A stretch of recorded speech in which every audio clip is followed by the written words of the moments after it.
بسم اللہ الرحمن الرحیم۔ جو بھی چیزیں اللہ تبارک و تعالیٰ کے حق توحید، جو اس کا خالص حق ہے، جس میں کسی بھی طرح کی شراکت اور ساجھیداری کی بالکل بھی گنجائش نہیں ہے، اس توحید کے اندر کچھ بھی خلل اور کچھ بھی کمی باقی نہ رہے، ایسی توحید ہم پڑھ کر، سمجھ کر، عمل کر کے، عقیدہ رکھ کر کے اور اسی کے ساتھ زندگی گزار کے اور اسی پر مر کے دنیا سے جائیں، جس کے نتیجے میں اللہ تبارک و تعالیٰ اپنی جنت کے وعدے کو ہمارے حق میں پورا فرما دے، اور جس کے ذریعے سے اللہ تبارک و تعالیٰ اپنی وعید یعنی جہنم سے بچانے والی جو بات ہے، اللہ تبارک و تعالیٰ اس وعید سے اللہ تبارک و تعالیٰ ہمیں بچا لے، اور اللہ تبارک و تعالیٰ کی مغفرت، اس کی سرخروئی اور ایسی اللہ تبارک و تعالیٰ کی رضامندی اور اس کی رویت، اس کے دیدار سے ہم ہمکنار ہو جائیں، آمین یا رب العالمین۔ تو توحید خالص کے سلسلے میں یہ باتیں آپ کے سامنے ہیں، اور اس سلسلے کی چند باتیں جو آپ کے سامنے آئی ہیں تمہید کی، ان باتوں کے بعد آج جو ہمارے سامنے موضوع ہے وہ انشاءاللہ تبارک و تعالیٰ تھوڑی سی بات کے بعد شروع ہوگا۔ 4 قواعد جو کتاب کا نام ہے، رسالے کا نام ہے، توحید و سنت کی توحید اور شرک کی صحیح معلومات کے لیے 4 بنیادی قواعد، 4 اصول۔ تو انشاءاللہ تبارک و تعالیٰ آج ہم اس کا پہلا اصل، اردو میں اصل میں اصل کو ہی اصول کہتے ہیں، جبکہ عربی میں اصول اصل کی جمع بن جاتی ہے، اور ہم لوگ اردو کے اندر اصول کہتے ہیں، جمع کہنا ہوتا تو اصولوں کہہ دیتے ہیں۔ تو اللہ تبارک و تعالیٰ کے فضل و کرم سے آج ہم پہلا اصل یعنی پہلی اصل، پہلا اصول اردو کے حساب سے ہم پڑھیں گے انشاءاللہ تبارک و تعالیٰ۔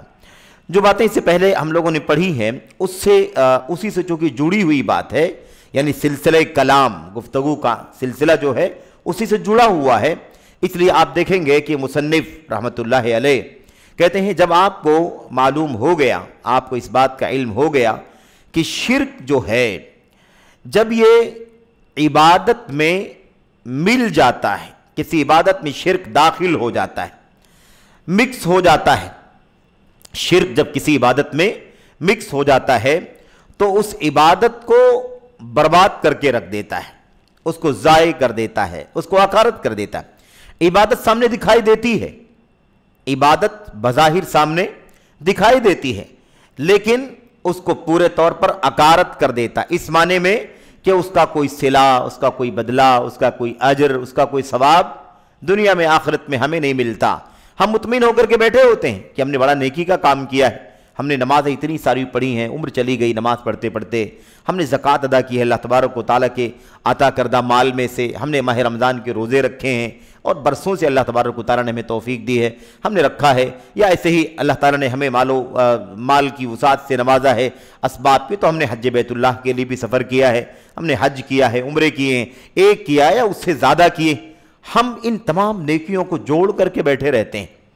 لیکن یہ شرک اگر انسان کے اندر شرک آیا اور ہماری کسی بھی عبادت کے اندر شرک داخل ہو گیا تو یہ جو ساری امیدیں ہم لگا کر کے بیٹھے ہوئے ہیں، اس کو جوڑ کر کے بیٹھے ہوئے ہیں، اور ہم کہیں نہ کہیں اس کے نتیجے میں اللہ تبارک و تعالیٰ کے ہاں جنت، مغفرت، اس کا رضوان اور اللہ تبارک و تعالیٰ کی بے شمار نعمتوں کے پانے کی تمنا کر کے بیٹھے ہوئے ہیں، یہ سب کا سب کیا ہوتا ہے؟ دھارا کا دھارا رہ جاتا ہے۔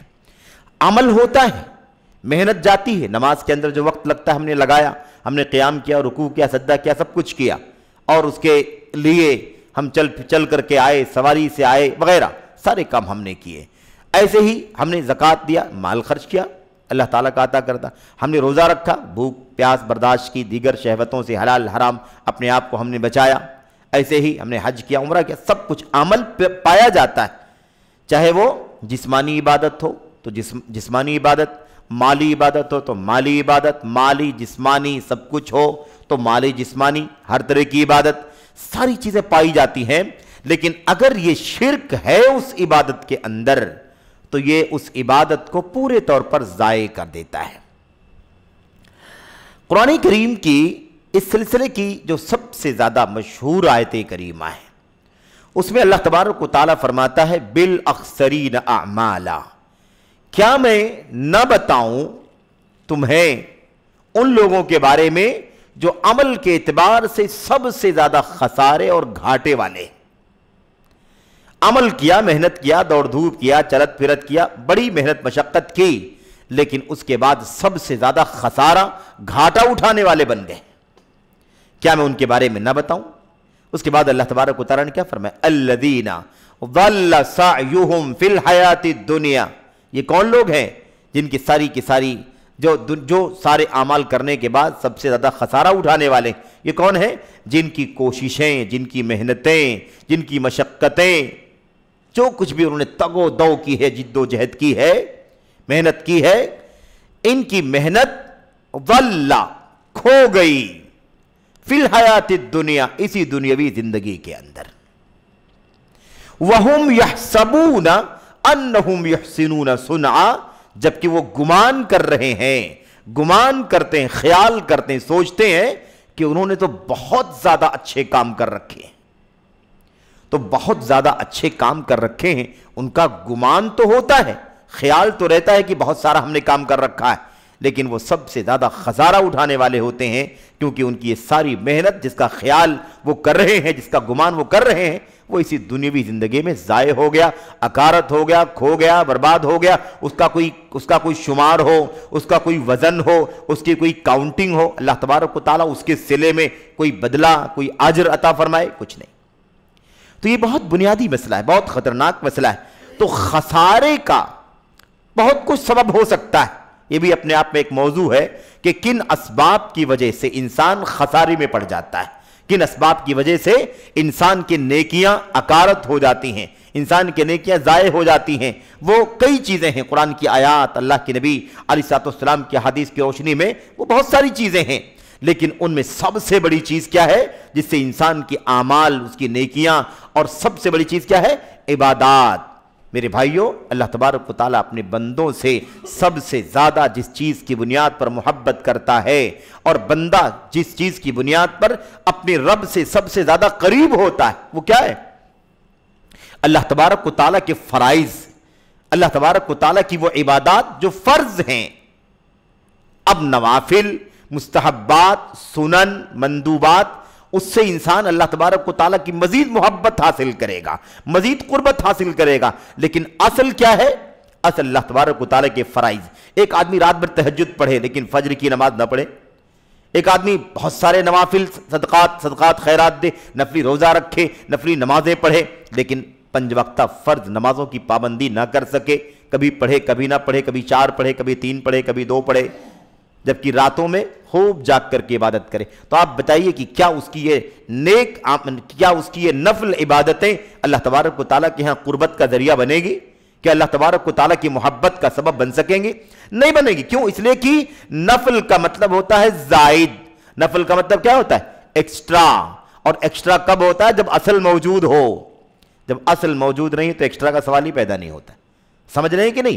تو اصل اور نفل میں یہی فرق ہے کہ اصل کو کہتے ہیں جو جڑ ہے، بنیاد ہے، ستون ہے، اور نفل زائد کے معنی میں، ایکسٹرا کے معنی میں. الا ان تطوعا، آپ پر واجب نہیں ہے، اگر آپ اپنی طرف سے کریں گے تو اجر ملے گا، ثواب ملے گا.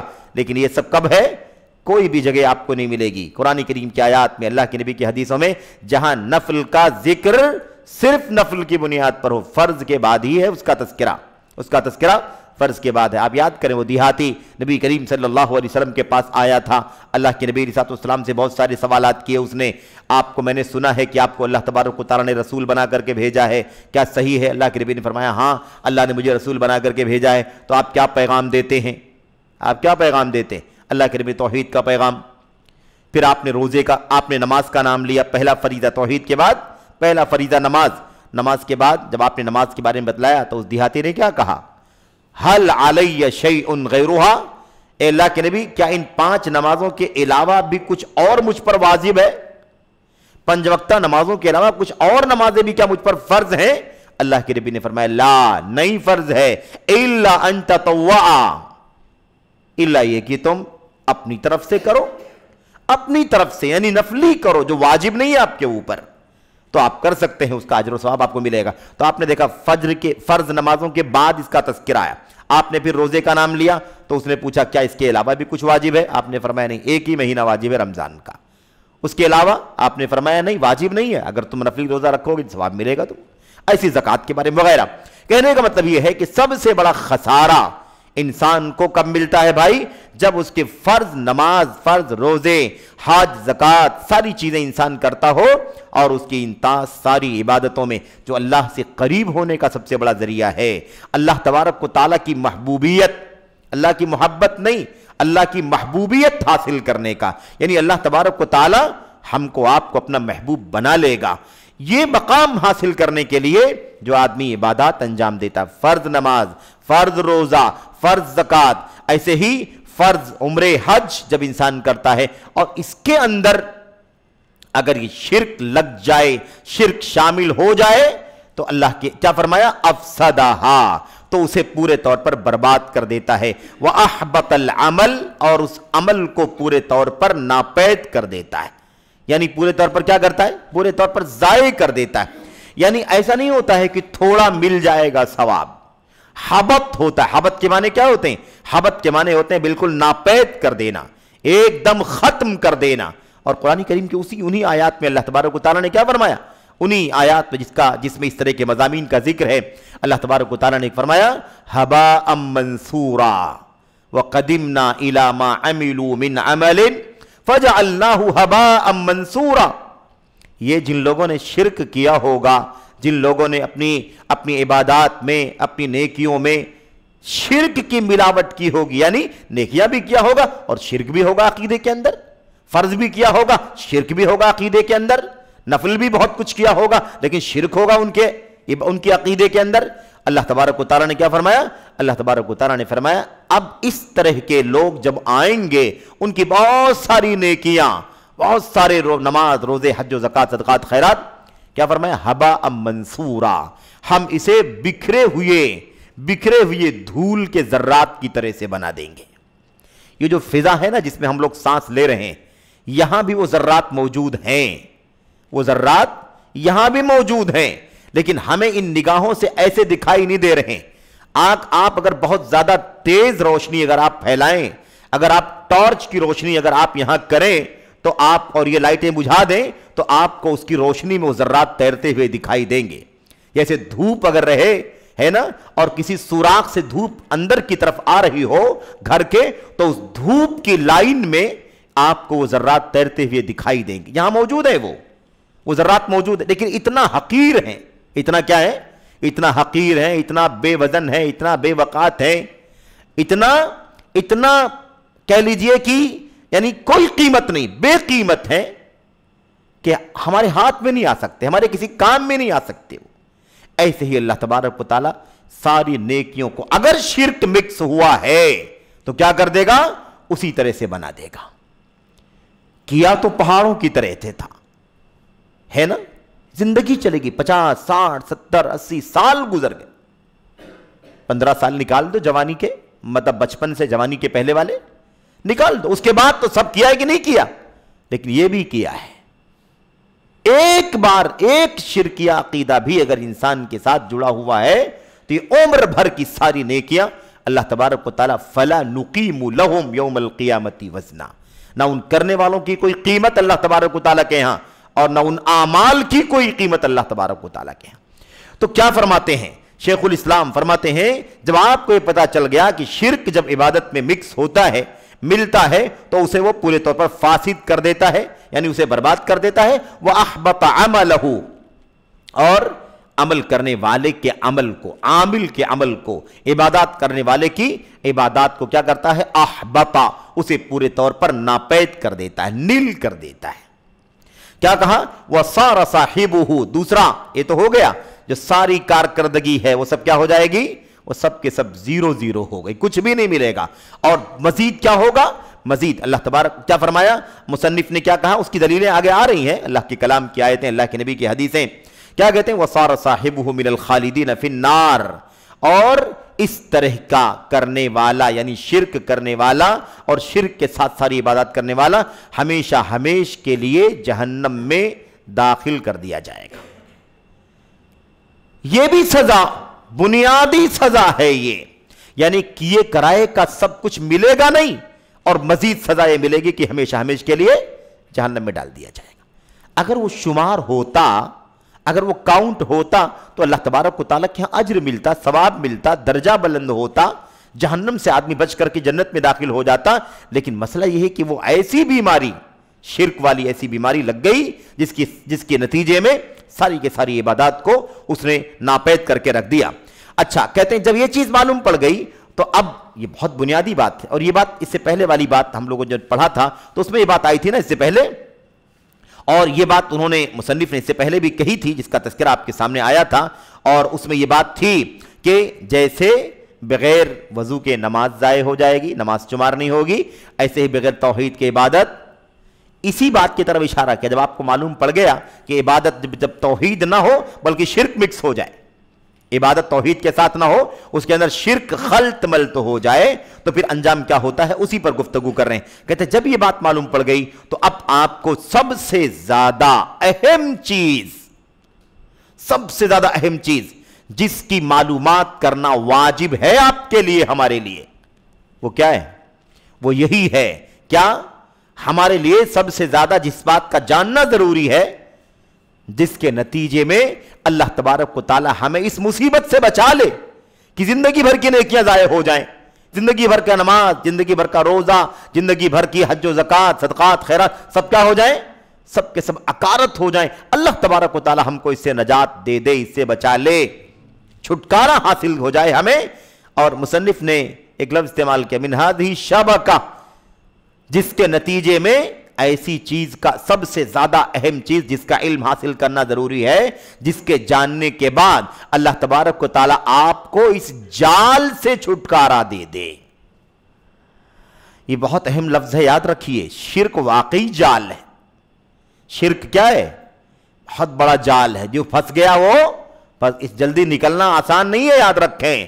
اسی لیے آپ دیکھیں مشرکین کے پاس اتنے سارے شبہات، اتنے سارے ڈاؤٹس، اتنے سارے کنفیوژن، اور اتنا چوں، اتنا چرا، اور یہ بڑے ہیں تو یہ بزرگ ہیں، یہ فلاں ہیں۔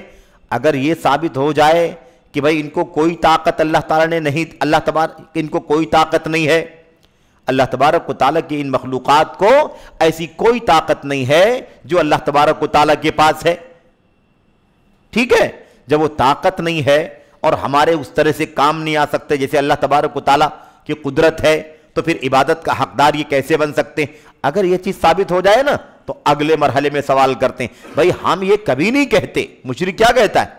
مشرک کہتا ہے ہم یہ کبھی نہیں کہتے کہ ان کو خود سے یہ پاور ہے، ہم تو یہ کہتے ہیں کہ اللہ نے ان کو یہ پاور دیا ہوا ہے، ہم نہیں کہتے خود سے پاورفل ہے، یہ ہم یہ کہتے ہیں کہ اللہ کے بڑے پہنچے ہوئے ہیں، بڑے اونچے مقام کے، بڑی منقبت ہے، بڑی شان ہے ان کی، اور اس لیے اللہ تبارک و تعالیٰ نے ان کو کیا کیا ہے؟ ان کو اپنی طرف سے عطا کیا ہے۔ علم غیب نہیں ہے، اللہ کے سوا یہ ثابت کر لے جائیں ہم، قرآن کی آیتیں پڑھیں، حدیثیں پڑھیں، اور کہیں کہ اللہ تبارک و تعالیٰ کے سوا کوئی غیب نہیں جانتا، تو کہتے ہیں ہم مانتے ہیں اللہ تعالیٰ کے سوا کوئی غیب نہیں جانتا، ہم کہاں شیخ عبد القادر جیلانی کو عالم الغیب مانتے ہیں، ہم کہاں فلاں کو عالم الغیب مانتے ہیں، ہم کہتے ہیں کہ اللہ تبارک و تعالیٰ نے ان کو دے دیا، خود سے عالم الغیب نہیں ہے، عطائی ہے، ذاتی نہیں ہے، کیا ہے یہ؟ عطائی۔ ایسے شبہات اسی لیے میں آپ کو بتاؤں، اللہ تعالیٰ ہم سب کو توفیق دے، اور یہ سلسلہ اگر دراز رہا، سلسلہ چلتا رہا اللہ کی توفیق سے، تو یہ نقطہ یاد رکھنا کہ شرک ایک جال ہے، اس جال سے نکلنا آسان نہیں ہے۔ اس جال سے نکلنے کے لیے اس جال کی باریکیوں کو بھی انہی مصنف سے رحمت اللہ علیہ نے سمجھانے کے لیے ایک اور کتاب لکھی ہے، اس کتاب کا نام ہے کشف الشبہات فی التوحید۔ یہ توحید کی حقیقت جاننے کے لیے ہم پڑھ رہے ہیں، شرک کی حقیقت جاننے کے لیے پڑھ رہے ہیں، اور جب چاروں قاعدے پڑھیں گے تو حیران ہو جائیں گے کہ یار واقعی امت دنیا کے کیسے حالات ہیں، دنیا میں سارے مسائل پائے جاتے ہیں۔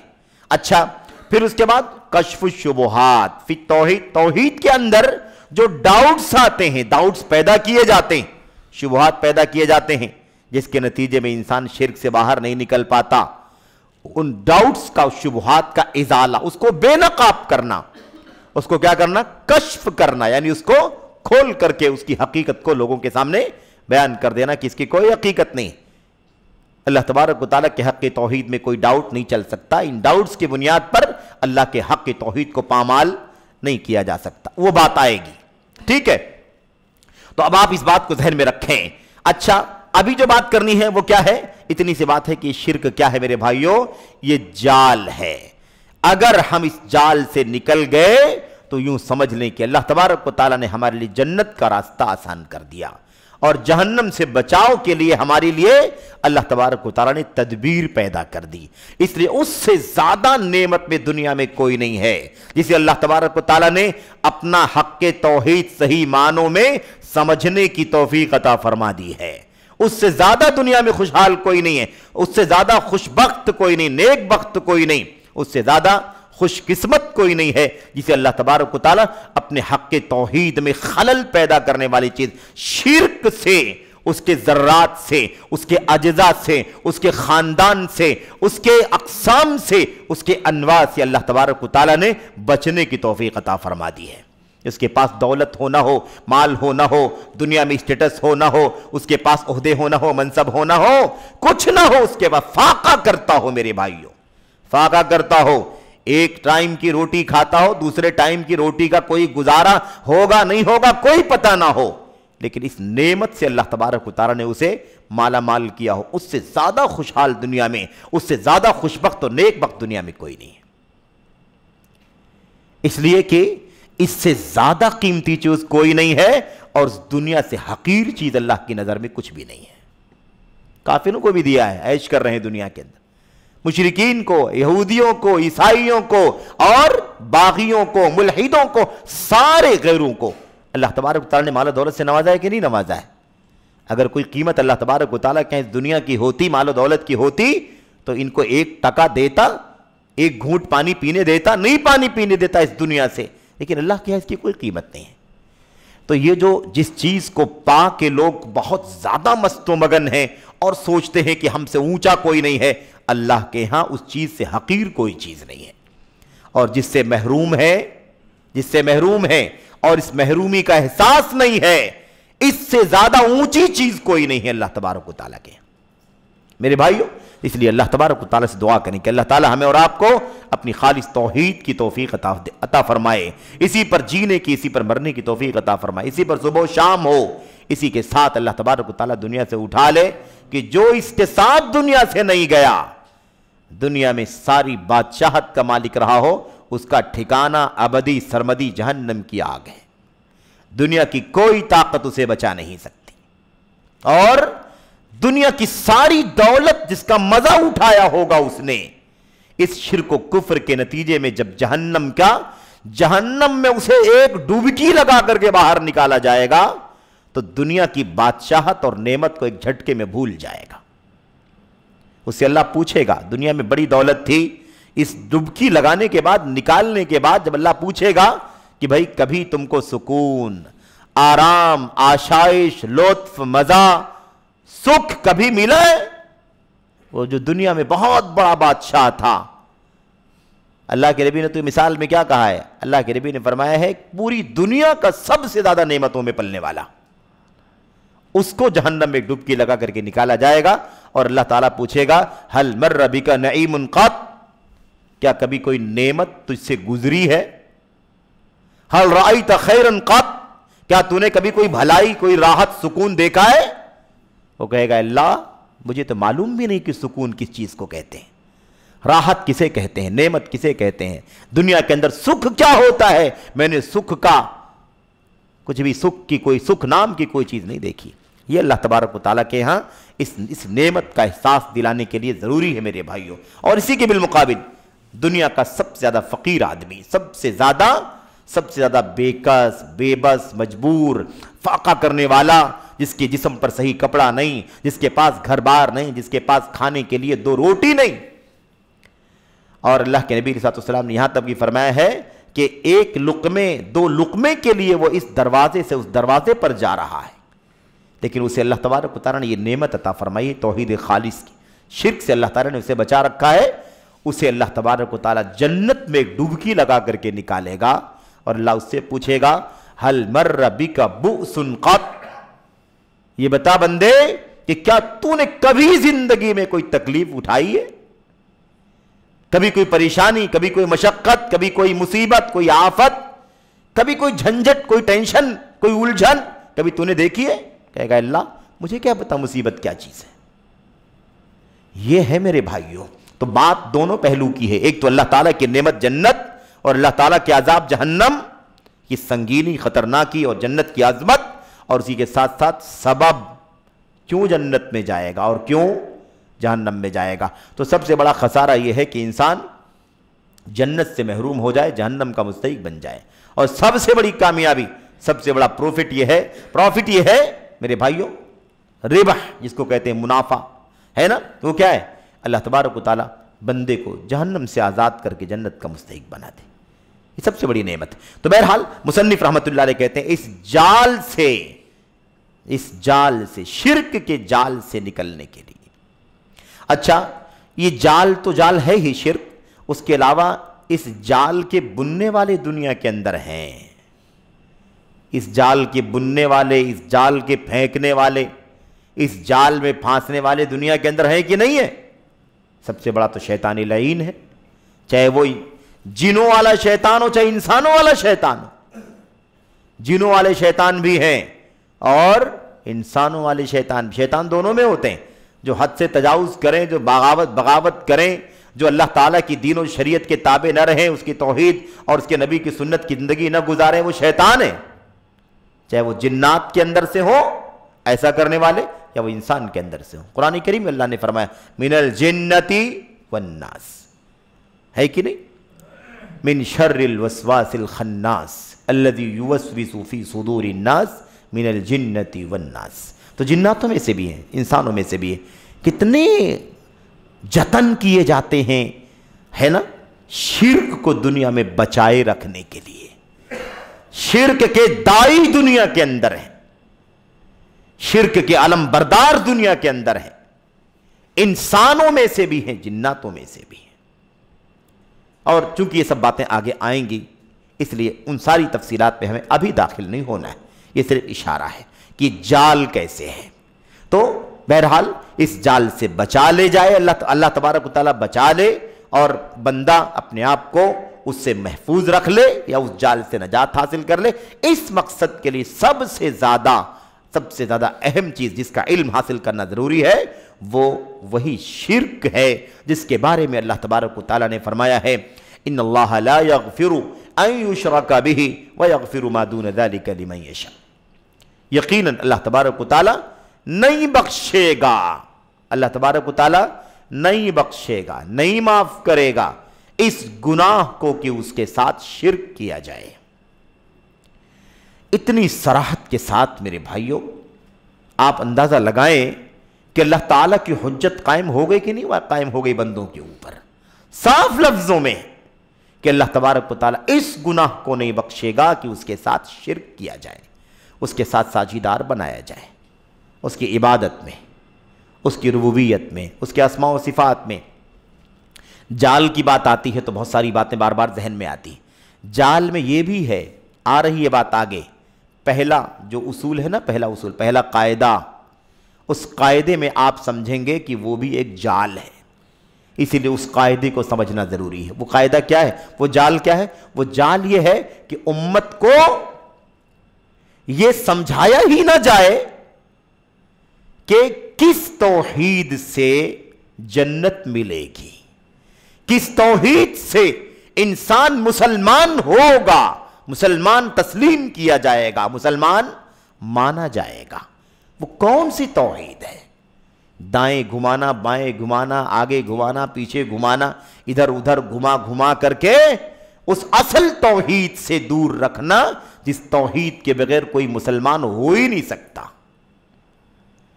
یہ بھی ایک جال ہے۔ اور میں سمجھتا ہوں 4-5 جال ہیں اس نقطے پر کہ اصل توحید سے ہٹانے کے لیے کتنے جال بنے گئے ہیں۔ خیر وہ سب باتیں آئیں گی۔ اللہ تبارک و تعالیٰ صاف فرماتا ہے سب سے زیادہ اسی کو جاننے کی ضرورت، اسی کی معرفت، اسی کا علم حاصل کرنا ضروری ہے جس کو ہم شرک کہتے ہیں۔ اللہ نے فرمایا اس بات کو اللہ تعالیٰ نہیں بخشے گا کہ اس کے ساتھ شرک کیا جائے، اس کے حق میں کسی کو ساجیدار بنایا جائے۔ حق کی وحدانیت، حق کی توحید، اس کے اندر کوئی ساجیدار بنے، اس کی کوئی گنجائش نہیں ہے کہ اللہ تبارک و تعالیٰ اس گناہ کو معاف کر دے گا۔ وَيَغْفِرُ مَا دُونَ ذَلِكَ لِمَنْ يَشَاءُ وَيَغْفِرُ مَا دُونَ ذَلِكَ، اور اللہ تبارک و تعالیٰ بخش دے گا ما دون ذالک، جو اس شرک سے کمتر گناہ ہوں گے۔ اس شرک کے علاوہ گناہ ہوں گے نہیں، بلکہ اس شرک سے کمتر گناہ ہوں گے۔ یاد رہے یہ نقطہ، یہ بات سمجھ میں آئے گی اور کھل کر کے سمجھ میں آئے گی انشاءاللہ تبارک و تعالیٰ آگے امام ابن القیم رحمۃ اللہ علیہ کی وضاحت کے ذریعے سے کہ یہ بات کیوں ہے۔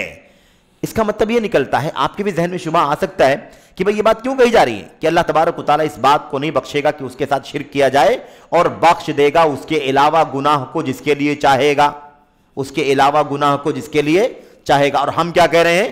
ہم یہ کہہ رہے ہیں کہ اللہ تبارک و تعالیٰ اس بات کو نہیں بخشے گا کہ اس کے ساتھ شرک کیا جائے، اور بخش دے گا اس سے کمتر گناہوں کو جس کے لیے چاہے گا۔ تو علاوہ اور کمتر میں فرق ہے کہ نہیں فرق ہے؟ علاوہ کے اندر کمتر بھی آتا ہے، اوپر والا بھی آ سکتا ہے، دونوں علاوہ میں آ جائیں گے، اور کمتر کہنے میں نیچے والا آئے گا، اوپر والا نہیں آئے گا۔ سوال یہ پیدا ہوتا ہے کیا کوئی گناہ شرک سے بھی بڑا ہے؟ یہ کہنے کی ضرورت کیوں پڑ گئی کہ ان سے کمتر؟ یہ کیوں کہا جا رہا ہے کہ اس سے کمتر گناہوں کو جس کے لیے چاہے گا بخش دے گا؟ علاوہ پر اکتفا کیوں نہیں کیا جا رہا؟ کیا واقعی شرک سے بڑھ کر بھی کوئی گناہ ہے؟ میرے بھائی، شرک کا مطلب ہوتا ہے ساجیدار بنانا، شرک کا مطلب پارٹنر بنانا، ساجیدار بنانا۔ عبادت اللہ کے لیے بھی، اس کے لیے بھی، روزہ اس کے لیے بھی، اللہ کے لیے بھی، اس کے لیے بھی، نماز اللہ کے لیے بھی، اس کے لیے بھی، مثال کے طور پر، یہ موٹی بات سمجھنے۔ لیکن یہ تو ساجیداری ہے نا۔ اگر کوئی شخص اللہ تبارک و تعالیٰ کا کسی کو ساجیدار نہ بنائے بلکہ اللہ تعالیٰ کے جگہ پر کسی کو کھڑا کر دے، تو پارٹنرشپ تو معمولی ہے نا، یعنی کم ہے اس سے۔ اللہ تعالیٰ کی جگہ، اللہ تعالیٰ کا جو مقام ہے وہ مقام کسی اور کو دے دے تو شرک سے بڑا ہو جائے گا کہ نہیں ہو جائے گا؟ سمجھے بات کو؟ ہے کہ نہیں؟ اس لیے کفر ہی بڑا ہے۔ انجام کے اعتبار سے دونوں کا انجام ایک ہے، کفر کا بھی انجام وہی اور شرک کا بھی انجام وہی، لیکن کفر شرک سے بڑھ کر کے ہے کہ نہیں ہے؟ یہ کفر میں انکار ہے اللہ تبارک و تعالیٰ کا، اس میں اللہ تبارک و تعالیٰ کا اقرار ہے، لیکن اس کی عبادت میں اس کو فلاں کو شریک کرنا ہے، ساجیداری ہے۔ لیکن میں آپ کو اس کے علاوہ وہ بات ذکر کرنا چاہتا ہوں کہ اللہ تبارک و تعالیٰ کے حق عبادت میں شریک ٹھہرانا نہیں، بلکہ اللہ تبارک و تعالیٰ کے مقام پر کسی مخلوق کو کھڑا کر دینا، چاہے خود کھڑا ہو جانا، چاہے خود ہی کھڑا ہو جانا۔ جو اختیار اللہ تبارک و تعالیٰ کا ہے وہ اختیار خود اپنے اوپر لے لینا۔ شریعت بنانے کا اختیار کس کو ہے؟ شریعت بنانے کا اختیار اللہ کو ہے کہ نہیں؟ حلال وہ جسے اللہ نے حلال کیا، حرام وہ جسے اللہ نے حرام کیا، ہے کہ نہیں؟ جائز ہے، ناجائز ہے، ایسا کرنا ہے، ایسا کرنا ہے، یہ درست ہے، یہ نہ درست ہے، پوری شریعت، پورا دین یہ اللہ تبارک و تعالیٰ ہی شریعت ساز ہے کہ نہیں؟ شریعت بنانے والا، قانون بنانے والا، دنیا میں اپنے بندوں کو کس قانون کا پابند کرنا ہے یہ اختیار کس کو ہے؟ یہ اللہ تبارک و تعالیٰ کو۔ لیکن اگر کوئی اللہ تبارک و تعالیٰ کو چھوڑ کر کے اللہ کا نام لے کر کے کہے کہ یہ حلال ہے، اس کو اللہ نے حلال کیا ہے، اس کو اللہ نے حرام کیا ہے، اس کو اللہ نے جائز کیا ہے، اس کو اللہ نے ناجائز کیا ہے، جبکہ اللہ نے نہ وہ حلال کیا ہے، نہ اللہ نے وہ حرام کیا، نہ اللہ نے وہ جائز کیا، نہ اللہ نے وہ ناجائز کیا ہے، تو اللہ کا نام لے کر اس نے اپنے آپ کو شریعت بنانے والا بنا لیا کہ نہیں بنا لیا؟ اسی کو کیا کہا قرآن کریم کے اندر؟ وَأَن تَقُولُوا عَلَى اللَّهِ مَا لَا تَعْلَمُونَ۔ میرے بھائیوں، خیر چونکہ وہ بات آئے گی آگے، اس میں آئے گی نہیں تو اس کے بعد آئے گی، اس لیے ان تفصیلات میں مجھے جانا، یہ نقطہ ہمیں آج پڑھ لینا ہے، ختم کر لینا ہے۔ اچھا، بات کیا ہے؟ بات یہ ہے کہ اللہ تبارک و تعالیٰ نہیں بخشے گا اس سے کمتر کو۔ دونا کا معنی دونوں ہوتا ہے، دون کا معنی دونوں، دون کا معنی علاوہ بھی ہوتا ہے اور دون کا معنی کمتر بھی ہوتا ہے۔ ادنا ہم لوگ کہتے ہیں کہ نہیں کہتے ہیں؟ ادنا کے معنی کیا ہوتے ہیں؟ قریب ترین۔ ایسی ایک لفظ ہے دناعت، دناآ، دنی کے معنی ہوتے ہیں حقیر، کمتر، حقیر اور کمتر۔ تو علماء کہتے ہیں کہ یہ دون کا لفظ دناعت سے بھی ہو سکتا ہے، یعنی کمتر، اس سے کمتر کو اللہ تبارک و تعالیٰ معاف کر دے گا لیکن اس کے اوپر والے کو معاف نہیں کرے گا۔ تو بہرحال آئے گی بات، امام ابن القیم رحمۃ اللہ علیہ نے اس نقطے کو بہت اچھی طرح سے سمجھایا ہے، جس میں شرک سے بھی اونچا وہ گناہ بن جاتا ہے جس میں اللہ تبارک و تعالیٰ کے حلال حرام کے حق کو خود آدمی لے کر کے بیٹھ جائے، خود ہی مالک بن جائے۔ جیسے اللہ حلال حرام کر کے اپنے بندوں کو قانون کا پابند کرتا ہے، ایسے اللہ کا نام لے کر کے اللہ پر ایسی بات بولے، اللہ کے سر کوئی ایسی چیز ڈال دے کہ اللہ نے ایسا کیا، اللہ نے حرام، اللہ نے حلال، اللہ نے جائز ناجائز۔ ایسا کرنا کیا ہے؟ اللہ تبارک و تعالیٰ پر کوئی ایسی بات بولنا ہے جس کا انسان کو علم نہیں ہے، اور یہ جرم شرک سے بھی اونچا ہے۔ یہ جرم کیا ہے؟ شرک سے بھی اونچا ہے۔ خیر، تو یہ بات تو ہو گئی۔ اب مصنف ہم کو یہ سمجھا رہے ہیں، کہتے ہیں کہ اب اس چیز کو جاننے کے لیے، شرک کو جاننے کے لیے، جس کو جاننے کے بعد ہم اس جال سے اپنے آپ کو بچا پائیں گے، اللہ تعالی ہم کو اس جال سے نجات دے گا، اور اس جال سے بچنے کے لیے، اس کی حقیقت کو جاننے کے لیے ہمیں 4 قاعدوں کو جاننا ضروری ہے۔ ہمیں 4 قاعدوں کو جاننا ضروری ہے۔ اب پہلا قاعدہ یہاں سے شروع ہوگا۔ پہلا قاعدہ کیا ہے؟ پہلا قاعدہ، اچھی طرح سے اس نقطے کو سمجھیں۔ پہلے ہم صرف اور صرف، ہو سکتا ہے کہ آج صرف اس قاعدے کا صرف اور جو مصنف نے جو ان کا ٹیکسٹ ہے، متن ہے، اس کا ترجمہ کر کے اس کی سرسری وضاحت کر کے آگے بڑھ جائیں گے، اور پھر ساری تفصیلات انشاءاللہ ممکن ہے اگلے درس میں آپ کے سامنے پیش کی جائے۔ پہلا جو قاعدہ ہے وہ قاعدہ یہ ہے، مصنف کہتے ہیں، امام محمد بن عبد الوہاب رحمۃ اللہ علیہ کہتے ہیں آپ اس بات کو جان لیں۔ پہلا قاعدہ یہ ہے کہ آپ جانیں کہ وہ کفار جن کفار سے، جن کافروں سے نبی کریم صلی اللہ علیہ وسلم نے جہاد کیا تھا، جن کافروں سے اللہ کے نبی علیہ الصلوۃ والسلام نے جنگیں لڑی تھیں، جن سے اللہ کے نبی نے غزوہ کیا تھا، بدر، احد، ہے کہ نہیں؟ اور اس کے آگے بڑھیں گے تو وہ احزاب، موتا، حنین، ہے کہ نہیں، تبوک، سب کچھ، ساری جنگیں، جو جنگیں، جن سے جنگیں، جن کفار مشرکین سے جنگیں نبی کریم صلی اللہ علیہ وسلم لڑی تھی، ان سارے کافروں کا اس بات کا اقرار تھا کہ اس زمین کو پیدا کرنے والا کون ہے؟ اللہ تبارک و تعالیٰ۔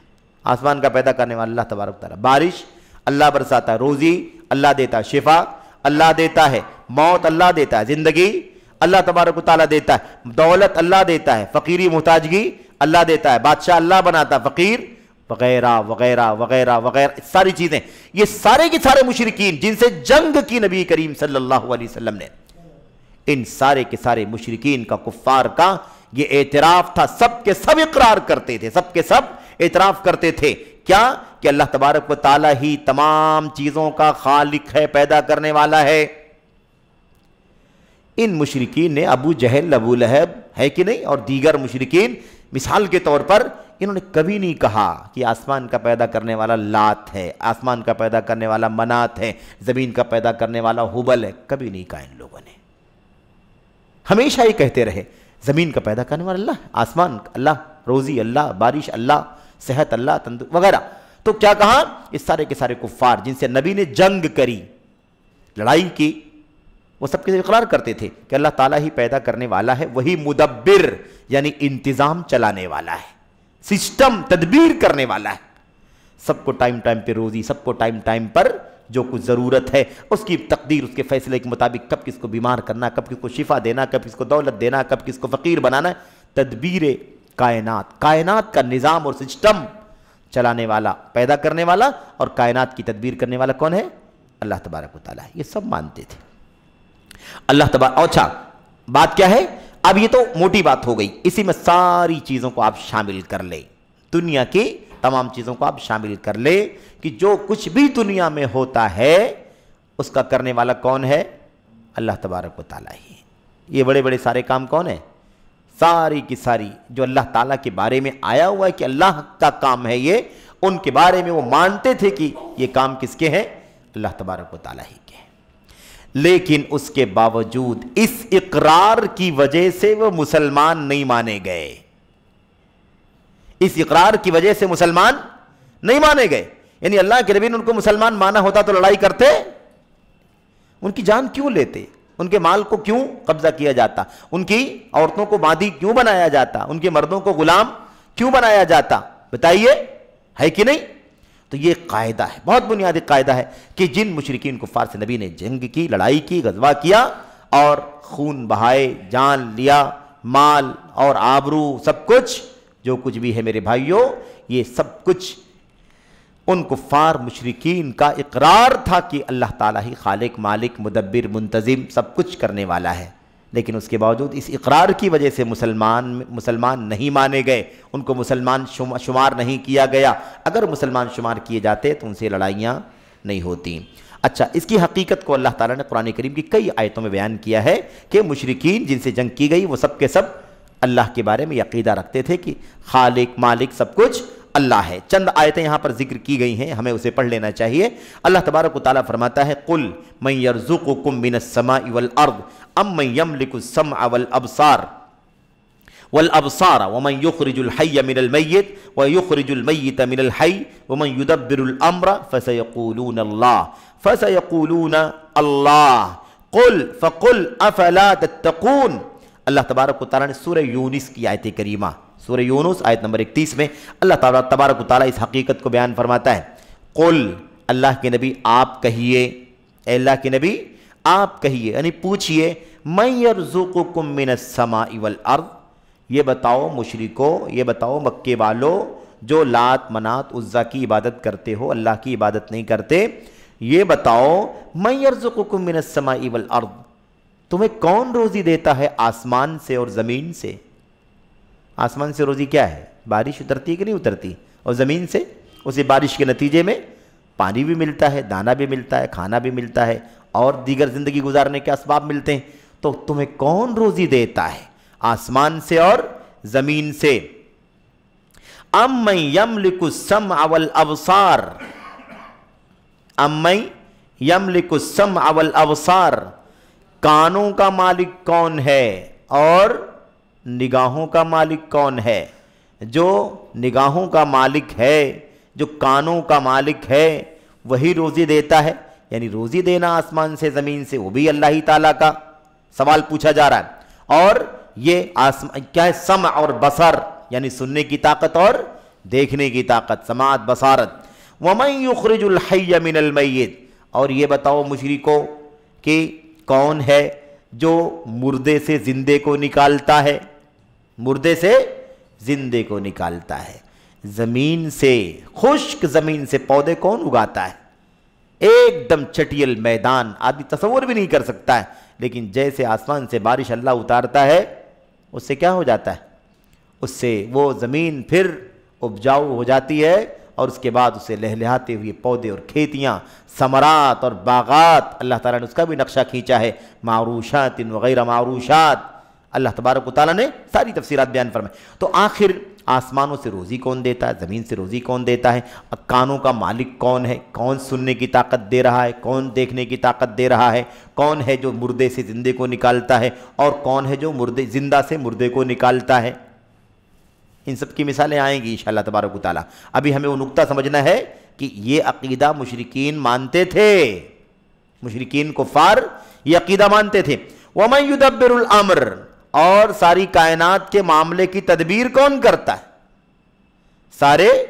ساری کائنات کے معاملات کی تدبیر کون کرتا ہے؟ ہم کو ٹائم ٹائم پر روزی ہے کہ نہیں کون دیتا ہے؟ بیماری، صحت، میرے بھائیوں دو لوگوں کا، ایک آدمی کا، دو آدمی کا نظام بھی ہم نہیں چلا سکتے۔ رب ذوالجلال ساری کائنات کا نظام چلا رہا ہے کہ نہیں چلا رہا ہے؟ پتھر کی چٹان میں جہاں سے کوئی ہوا جانے کا بھی راستہ نہیں ہے، پتھر توڑو تو اندر سے کیڑے نکلتے ہیں، ان کو کھانا کون کھلاتا ہے کہ نہیں؟ باریک باریک گول گول سوراخ پتھروں کے اندر دکھائی دیتے ہیں کہ نہیں دیتے ہیں؟ اب بتائیے ان کو روزی کون پہنچاتا ہے؟ امن یدبر الامر، کیا فرمایا؟ ومن یدبر الامر، معاملات کی تدبیر کون کرتا ہے؟ انتظام کون کرتا ہے؟ اتنے سارے سوالات، کتنے سارے سوالات؟ اتنے سارے سوالات. اللہ فرماتا ہے آپ ان مشرکین سے پوچھئے, آپ ان سے پوچھئے. کیا جواب دیں گے وہ؟ اللہ فرماتا ہے فَسَيَقُولُونَ اللہ, یہ سب کے سب کیا جواب دیں گے؟ اللہ کرتا ہے. آسمان زمین سے روزی, کانوں کا مالک, آنکھوں کا مالک, زندے سے مردے کو, مردے سے زندے کو نکالنے والا, سارے معاملات کی تدبیر کرنے والا اللہ تبارک و تعالی ہے. افلا فقل افلا تتقون, تو آپ ان سے کہیے کہ جب تم یہ اقرار کرتے ہو کہ سب کچھ اللہ تبارک و تعالی ہی کر رہا ہے, سب کچھ مانتے ہو, افلا تتقون, تو کیا تم اللہ تبارک و تعالی سے ڈرتے نہیں؟ تو کیا تم اللہ تبارک و تعالی سے ڈرتے نہیں؟ تمہیں ڈرنا چاہیے اللہ تبارک و تعالی سے. جب سب کچھ اللہ کرتا ہے تو تم سر ٹیکنے کے لیے غیروں کے سامنے کیوں چلے جاتے ہو؟ سجدہ اللہ کے لیے کیوں نہیں کرتے؟ رکوع اللہ کے لیے کیوں نہیں کرتے؟ عبادت اللہ کے لیے کیوں نہیں کرتے؟ سب کچھ اللہ کرتا ہے, تم مانتے ہو, پھر عبادت کے لیے سارے کام, عبادت کے سارے کام کس کے لیے؟ لات کے سامنے, منات کے سامنے, عزا کے سامنے, حبل کے سامنے. اور یہ تو بڑے بڑے ہیں, چھوٹے چھوٹے ان کے گھروں میں الگ ہیں, ان کے سامان سفر کے اندر ہے الگ ہیں, تھیلے کے اندر الگ ہیں, چلتے پھرتے ہے نا, پتھر اچھا اٹھایا, اچھا لگا, اس کی پوجنے لگے, اور اس کے بعد اس سے آگے چلتے چلتے کوئی اور خوبصورت پتھر دکھائی دیا, پہلے والے کو پھینک دیا, دوسرے کو اٹھا لی اور اس کا سجدہ کرنا شروع کر دیا. اس کے واقعات سمائیں گے انشاءاللہ تبارک و تعالیٰ کہ اس طرح کے واقعات عربوں کے ہاں موجود تھے, لیکن اللہ تبارک و تعالیٰ نے جن کے دلوں کو توحید کے لیے کھولنا تھا ان کی دلوں کو توحید کے لیے کھول دیا, اور اللہ تبارک و تعالیٰ نے ان ایمان کی, توحید کی نعمت سے بہراور کر دیا. تو بہرحال یہاں پر بات سمجھنے کی یہ ہے کہ اللہ تبارک و تعالیٰ یہ بیان کر رہا ہے کہ مشرکین بھی اس بات کا اقرار کرتے تھے, سارے کے سارے جن سے اللہ کے نبی نے جنگ کی, لڑائی کی, لیکن اس کے باوجود بھی ان کے اتنے اقرار نے اللہ کے بارے میں یہ عقیدہ تسلیم کرنے کے باوجود کہ سب کچھ پیدا کرنے والا, زمین آسمان سے روزی دینے والا, کان آنکھ ناک سب کچھ دینے والا, ساری صلاحیت دینے والا, معاملات کی تدبیر کرنے والا, یہ سب اقرار کرنے کے باوجود بھی وہ مسلمان نہیں کاؤنٹ کیے گئے, بلکہ اللہ کے نبی نے ان سے بدر میں لڑائی کی, ان سے احد میں لڑائی کی, ان سے احزاب میں لڑائی کی, ان سے حنین میں لڑائی کی, ان سے موتا میں, اور ان سے تبوک میں, اور دیگر جنگوں میں ان سے لڑائی ہوئی. یہ پہلا قاعدہ ہے کہ اس اقرار سے کوئی مسلمان نہیں ہوگا, اس اقرار سے کوئی مسلمان نہیں ہوگا. اب آپ وہ سمجھیں, ہم لوگ شروع سے پڑھ رہے ہیں 4 قاعدے توحید کی حقیقت کو جاننے کے لیے, شرک کی حقیقت کو جاننے کے لیے. اب یہیں پر سمجھنا ہے, یہ جو پہلا قاعدہ ہم نے پڑھا ہے, ابھی تفصیلات اس کی آئیں گی آگے, اس کی شرح انشاءاللہ تبارک و تعالی, لیکن یہاں پر جو خلاصے کی بات ہے وہ یہ ہے کہ اگر کوئی بندہ یہ سمجھ کے بیٹھا رہے کہ اتنے اقرار سے ہم مسلمان ہو جائیں گے, تو توحید کو غلط سمجھ رہا ہے کہ نہیں سمجھ رہا ہے؟ اور ایسا کرنے والا مشرک مانا جائے گا, جبکہ وہ اپنے آپ کو مشرک نہیں سمجھ رہا ہے. شرک کو غلط سمجھ رہا ہے کہ نہیں سمجھ رہا ہے؟ شرک کی جو حقیقت ہے وہ نہیں سمجھ رہا ہے, توحید کی جو حقیقت ہے وہ نہیں سمجھ رہا ہے. اس لیے یہ قاعدہ ہے, اس قاعدے سے ہم کو معلوم پڑا کہ مشرکین کفار عرب کے جن سے جنگیں ہوئی ہیں وہ سب اس توحید کو مانتے تھے. اس توحید کا نام ہے توحید ربوبیت.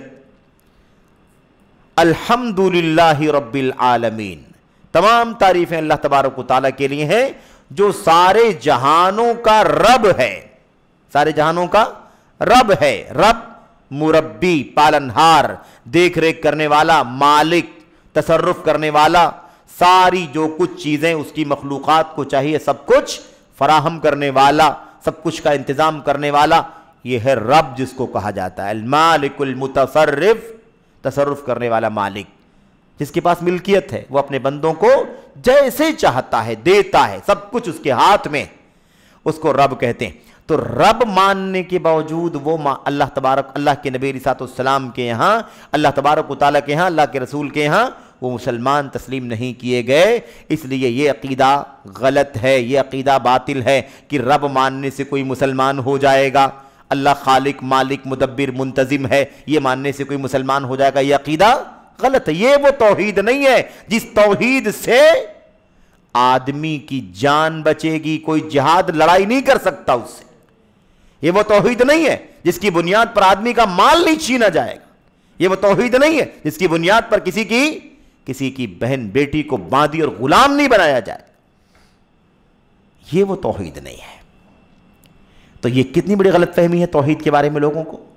ایسا طبقہ ہے دنیا کے اندر، اور وہ بات کروں گا میں انشاءاللہ تبارک و تعالیٰ آپ کے سامنے اگلے درس میں، اور آئے گی بات انشاءاللہ تبارک و تعالیٰ کہ تو یہ ایک نقطہ یہاں بیان کیا گیا کہ رب مانتے ہیں اللہ تبارک و تعالیٰ کو. آج یہ فتنہ، یہ اس مشرکین کے اس دور کی بات ہے، لیکن میرے بھائیوں آج کل کے جو لوگ ہیں، آج کل کے جو مشرکین ہیں، ان کا کیا حال ہے، اور اس عقیدے کے اندر اور کس کس طرح کے بگاڑ آ گئے، اس کا تذکرہ بھی انشاءاللہ تبارک و تعالیٰ اگلے والے حلقے میں آئے گا. آج کے لیے اتنا ہی. اللہ سے دعا کرتے ہیں کہ اللہ تبارک و تعالیٰ ہمیں اور آپ کو عقید توحید کی حقیقت کو سمجھنے کی توفیق عطا فرمائے، اور چاروں قواعد کو اچھی طرح سے اس کے ما لہو ما علیہ، اس کے اجزاء کو، اس کی باریکیوں کو مثالوں کے ساتھ، حوالوں کے ساتھ، دلائل کے ساتھ سمجھنے کی توفیق عطا فرمائے. آمین یا رب العالمین. وصلی اللہ وسلم وبارک علی نبینا محمد وعلی آلہ وصحبہ اجمعین. السلام علیکم ورحمۃ اللہ وبرکاتہ.